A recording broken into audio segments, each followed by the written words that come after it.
देखिएगा हम लोग ये स्पोकन क्लास है आपका, स्पोकन क्लास नंबर 2 है आपका। और जैसा कि आपको पता है स्पोकन क्लास जो है आपका ये थ्रू कॉन्सेप्ट के थ्रू चल रहा है ना।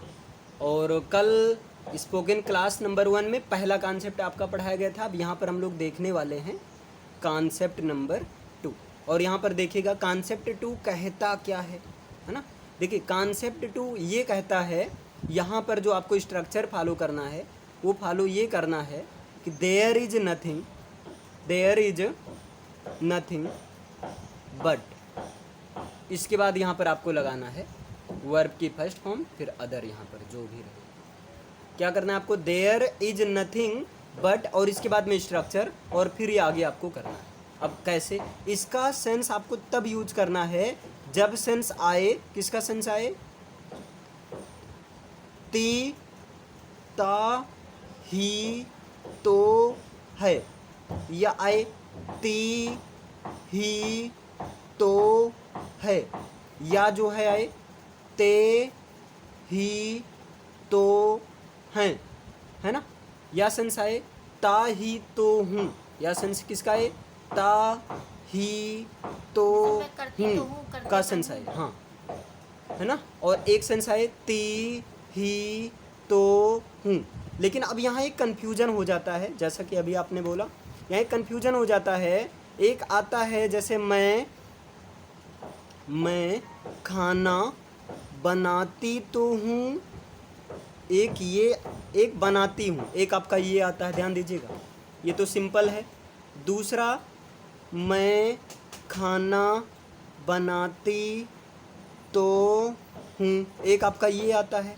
और एक आपका जो होता है वो ऐसा आ सकता है, मैं खाना ही तो बनाती हूँ। ध्यान दीजिएगा बहुत ज़्यादा कन्फ्यूजन होता है यहाँ हर बच्चे को क्लियर रहता है, और गारंटी मैं दे रहा हूँ पीएचडी तक के भी बच्चे यहाँ से गलती कर देते, क्योंकि इस पर किसी का ध्यान ही नहीं जाता है। यहाँ पर इस चीज़ पर ये तो सबको पता रहता है, मैं खाना बनाती हूँ, भाई सिंपल सा है, प्रेजेंट इंडेफिनिट टेंस है आपका। तो यहाँ पर हो जाएगा आई कुक द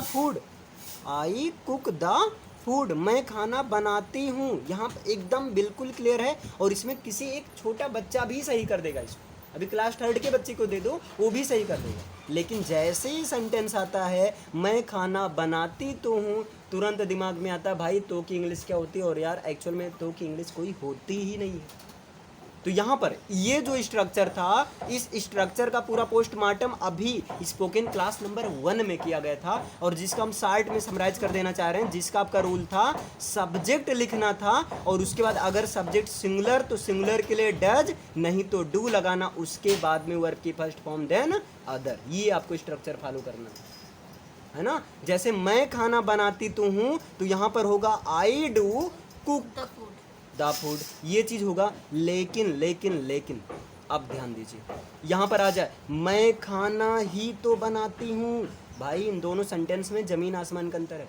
यहाँ पर है मैं खाना बनाती तो हूँ, सपोज करो जैसे मम्मी आपको पीट रही है और तुम भी गुस्से में हो एकदम, और तुमने भी गुस्से में कहा मैं खाना बनाती तो हूँ, मतलब आपने दे दिया पलट कर जवाब, इन्फैटिक जवाब दे दिया, तो इन्फैटिक के लिए। लेकिन अगर आप कह रही हैं मैं खाना ही तो बनाती हूँ, मतलब आप कुछ नहीं करती, केवल खाना ही बनाती। भाई सेंस देखिए, मैं खाना ही तो बनाती हूँ, मतलब सुबह से शाम पूरे 24 घंटा खाना ही तो बनाती हूँ, और क्या करती हूँ भाई, इसका सेंस ये रहा, मतलब मैं कुछ नहीं करता हूँ, मैं कुछ नहीं करती हूँ, है ना, मैं कुछ नहीं करती हूँ, है ना। तो इसके लिए जो स्ट्रक्चर होता है, इसके लिए यहाँ थोड़ा सा मिस्टेक हो गया भाई, इसके लिए आई एम वेरी सॉरी।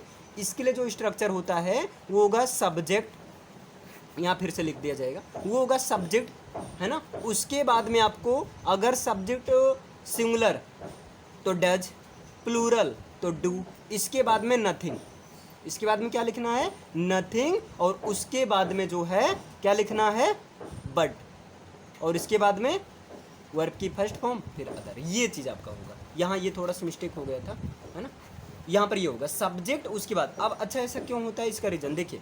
सबसे पहले सब्जेक्ट आप लिख दो आई, फिर do nothing, I do nothing but cook the food. अब आई होप समझ में आ गया होगा कि ऐसा क्यों बना, है ना। मतलब आई डू नथिंग, मैं कुछ नहीं करती हूँ, बट कुक फूड, खाना बनाने के सिवाय मैं कुछ नहीं करती, मतलब मैं खाना ही तो बनाती हूँ। सेंस तो वही आया ना। ध्यान देना, ये ग्रामर नहीं है आपका, ये स्पोकन क्लास है। और बार बार करें, ग्रामर और स्पीकिंग इंग्लिश में ज़मीन आसमान का अंतर है ना। ग्रेजुएशन है, बीए थर्ड ईयर के लिए स्पोकन आना ही चाहिए। क्लियर, इसलिए स्पोकन क्लास चल रहा है। तो क्लियर है ना, मैं खाना ही तो बनाती हूँ, I do nothing but cook the food. हम कह दें, या जैसे आप लोग कह दें, सर आप पढ़ाते ही तो हैं। कब पढ़ते हैं? आप पढ़ाते ही तो हैं, मतलब आप कुछ नहीं करते हैं, केवल पढ़ाते हैं। इसका मतलब क्या हुआ, आप कुछ अब्सेंस हो, ऐसे दिमाग लो, आप कुछ नहीं करते हैं means you do nothing, you do nothing but teach, है ना। यहाँ पर ध्यान देना, यहाँ बट का अर्थ सिवाय से, के सिवाय से लिया जा रहा है। ध्यान देना, बट का अर्थ के सिवाय से लिया जा रहा है, मतलब तुम टीच, बट टीच, तुम जो है पढ़ाने के सिवाय कुछ नहीं करते। यहाँ आप कर दो टीचिंग, आईएनजी कर दो, यहाँ पर वर्ब की फर्स्ट फॉर्म में आईएनजी कर दीजिए, है ना। बट टीचिंग मतलब टीचिंग के सिवाय तुम कुछ भी नहीं करते, यू डू नथिंग, तुम कुछ नहीं करते। समझ में? अब आपको बोलना कैसे, जैसे कोई भी सेंटेंस एक और ले लिया जाए ताकि समझ में आ जाए। जैसे देखिए, अब यहाँ पर बात करें, वह रोती ही तो, एकदम छोटा सेंटेंस पहले ले लिया जाए, वह रोती ही तो है, मतलब कुछ नहीं करती, हर बात पर रोती है, कुछ भी कह दो हमेशा रोती रहती, तो वह रोती ही तो है, मतलब सी डज नथिंग, तो करती क्या है, रोती है ना। तो सी डज नथिंग बट बीपिंग, लेकिन सी है और सी कभी बीप करती नहीं है, यहाँ क्राइंग होगा। मतलब देखिए, बीप होता है, ऐसा होता है कि आप रो रहे हो, आंसू गिर रहा है, बस ऐसा। और क्राइंग क्या होता है, ऐसा आप रो रहे हो, आवाज़ आ रही है, आप रो रहे हो, साउंड जो है बाहर निकल रही है। और भाई अगर फीमेल रोए और आवाज़ बाहर ना निकले तो मतलब रोना बेकार, मतलब फिर समझ लो रो नहीं रहे, है ना। यहाँ तो कुछ लोग ड्रामा करते हैं भाई, इतने गजब की करते हैं, आंसू निकल ही नहीं रहे हैं, दादाजी चले गए, अरे भाई एकदम से, मतलब तो सी डज नथिंग, वो कुछ नहीं करती है लेकिन करती है भाई, एक काम करती है, क्राइम करती है। अब बोलो, इस पर मचाओ तूफान, क्योंकि स्पीकिंग के लिए जितना ज़्यादा प्रैक्टिस करेंगे, टोटली स्पीकिंग में दुनिया का कोई भी टीचर बिना प्रैक्टिस के कुछ भी नहीं। जो स्पोकन क्लास चलता है, जो लोग देते हैं 5,000 3,000 जो कोर्स होता है, कोर्स वगैरह में कुछ नहीं होता है, केवल प्रैक्टिस करवाया जाता है। हम भी कोर्स करवाते हैं, अगर जिसको करना होगा बताना, 81 12 71 75 80, इस पर आप कांटेक्ट करिएगा, बिल्कुल करवा दिया जाएगा, एकदम 3 महीने में घोर के पिला दिया जाएगा स्पीकिंग क्लास। ये तो स्पीकिंग क्लास का समझ लीजिए एक पार्ट है आपका, एक जो है ये 0.1111 इतना % है ये स्पीकिंग का। लेकिन जब प्योर स्पीकिंग क्लास चलती है ना, तो वहाँ पर ऐसे 1-2 घंटे ऐसे डूब जाओगी, पता ही नहीं चलेगा भाई हम कहाँ पर हैं, ऐसा लगेगा जन्नत में, मतलब स्पीकिंग क्लास जो होती है। चलिए, तो अब जैसे वह रोती ही तो, अब इस पर बनाइए, देखिए आपके अंदर कैपेसिटी कितनी। वह रोती ही तो है, she does nothing but crying, वह लिखती ही तो है, she does nothing but writing, मैं मार खाता ही तो हूँ, I do nothing but beat या बट बीटिंग, है ना। वो जो है स्कूल जाती ही तो है, she does nothing but going to school, तुम हंसती ही तो हो, you do nothing but laughing, मेरी मम्मी खाना ही तो बनाती है, my mom does nothing but cooking the food, है ना। पापा जी टीवी ही तो देखते हैं, the father does nothing but watching television. ऐसे बनाइए, देखिए कितनी कैपेसिटी आपके अंदर, है ना। ऐसे पंखा चलता ही तो है, द फैन, हाँ, the fan does nothing but moving, है ना। ये चीज़ आप ऐसे स्पीकिंग में आप बोल सकते हैं, fan is no, don't worry. Speaking का मतलब होता है अगले को समझ में आना, अगले को समझ में आना चाहिए। कोई ज़रूरी नहीं कि आई एम कमिंग आप बोल रहे हैं और स्पीकिंग में अगर निकल गए आई आर कमिंग, यार बिल्कुल राइट है, सही है, बोलो स्टार्टिंग में आप बोलो आई आर कमिंग, आई के साथ हमेशा यू आर गोइंग, आई के साथ एम निकलता है, ये प्रैक्टिस हो गया ना। लेकिन मान लो निकल जाता है यू आई आर कमिंग, अगले को समझ में आएगा और वो तुमको ये नहीं कहे रुको रुको रुको गलत रुको, बोल रहे हो। तुम गलत बोल रहे हो। लेकिन हम लोग सोचते क्या भाई अभी हंसेगी, आई एम आ रहा है, हम लोग कुछ सोचते हैं अच्छा आज चलो भौकाल बनाकर इंग्लिश में बोलेंगे।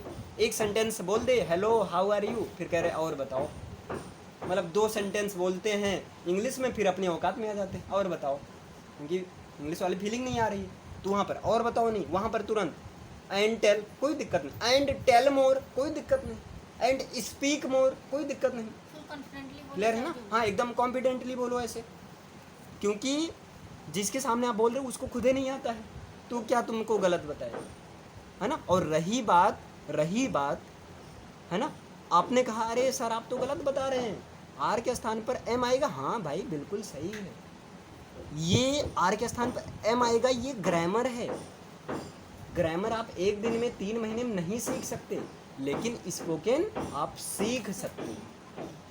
क्लियर है ना? डिपेंड करता है आपके ऊपर। अब आप ऐसे बनाइए, ऐसे कैपेसिटी कुछ भी बनाइए, ऐसे कोई भी सेंटेंस है। और एक तरीका तो मैंने आसानी बता दिया, लॉन्ग सेंटेंस मान लीजिए कोई अलग टाइप का हो, सब्जेक्ट लिखो पीछे से आ जाओ, है ना। कोई भी सेंटेंस जैसे अक्सर होता है कि एक राजा था, देयर वाज अ किंग, वो जो है हमेशा घूमता रहता था, है ना। तो ही वेंडर्ड, ही ऑलवेज वेंडर्ड। अब देखो ध्यान देना, वो हमेशा घूमता रहता था, देखिए कितना गजब का है, वो हमेशा घूमता रहता था मतलब घुमंडा मारता था, है ना। तो यहाँ पर देखिए ही ऑलवेज, है ना, वेंडर्ड।